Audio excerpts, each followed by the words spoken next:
here to acknowledge the EPA issuing the modification and renewal of our National Pollutant Discharge Elimination Systems permit. This permit allows us to operate our wastewater treatment plant in compliance with EPA regulations.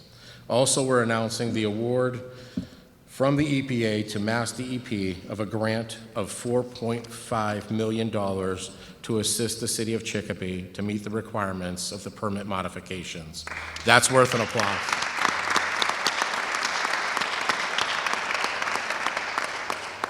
The permit requires Chicopee to reduce our nitrogen discharges into the Connecticut and Chicopee rivers to no more than 647 pounds per day by 2029.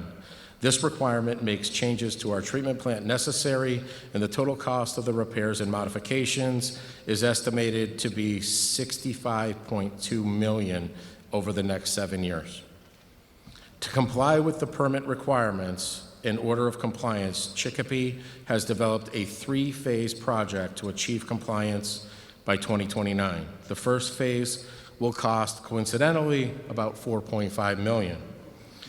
Working with the EPA, DEP, our federal and state legislative delegation, we have been able to get the entire $4.5 million through an EPA grant to the Commonwealth, which in turn was applied to the project here in the city of Chicopee.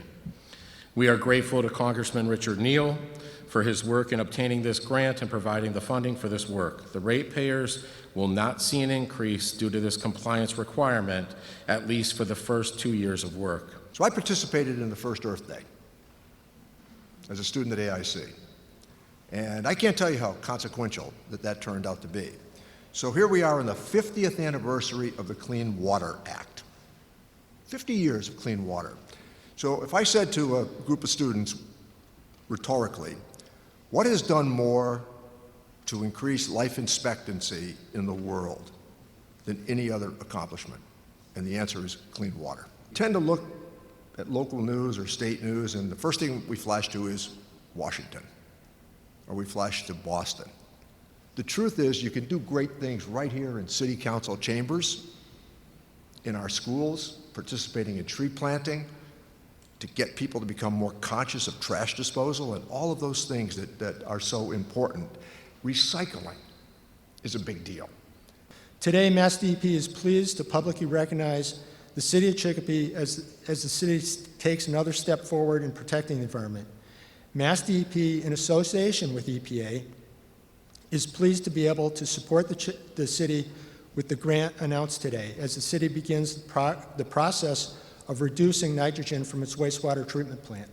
This initial funding for the Connecticut River and Chicopee River ecosystems will lay the groundwork for reducing the excess nitrogen released into these rivers. I'm grateful for the partnership between my colleagues in Congress, the EPA, the Massachusetts Department of Environmental Protection, the City of Chicopee, and community stakeholders who all working hand in hand to ensure communities downstream will be able to enjoy these rivers for generations to come. And you don't have to look very far. If you look on the weekends, you start to see the boat ramp right by the North End Bridge in Springfield. They now have a rowing club that's there. And you're starting to see a lot of activity on the Connecticut River that previously was unable to be had because there were certain environmental issues that were at stake. And that the state has invested in a brand new boat launch right on Medina Street. So we're very fortunate to have a state-of-the-art boat launch to allow for that recreational use that many take advantage of here in Chicopee. And I can say that I've seen the quality enhanced tremendously in my lifetime. So we're excited about these grants because it helps, like I said, take the burden off of the ratepayers and the taxpayers that live here. And we'll move forward with the progress, and as we get into the second and third phases, we'll certainly be looking for more help, and as we, again, we'll explore all opportunities to make sure that we find creative ways to again, lower that burden that the ratepayers in Chicopee are right now facing.